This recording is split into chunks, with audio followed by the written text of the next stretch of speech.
அதை விட கொடுமை அந்த கொரோனா காலத்தில் நடந்துச்சு பாருங்க. மொபைல்லே பேசிக்கிட்டாங்க. கல்யாணத்துக்கு ஒருத்தன் கூப்பிட்ருக்கேன், போக முடியல. 5 பேர் தான் போகணுன்ட்டாங்க கல்யாணத்துக்கு. தாய் மாமனுக்கு பத்திரிக்கை அனுப்புனேன்.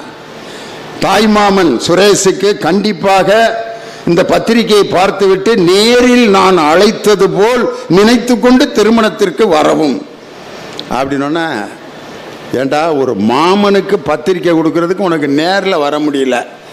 அவன் என்ன பண்ணான் தெரியுமா? அப்போலாம் 2000 ரூபா நோட்டு இருந்துச்சு. ஒரு 15 2000 ரூபா நோட்டை வரிசையாக மேஜையில் அடுக்கி ஃபோட்டோ எடுத்து இந்த 30,000 ரூபாயை நான் நேரில் வந்து கொடுத்தது போல் நினைத்து கொண்டு திருமணத்தை நடத்தவும். அல்வாவுக்கு அல்வா. இவன் 1/4 கிலோ கிண்டி கொடுத்தா அவன் 3/4 கிலோ கிண்டி திருப்பி அனுப்புகிறேன்.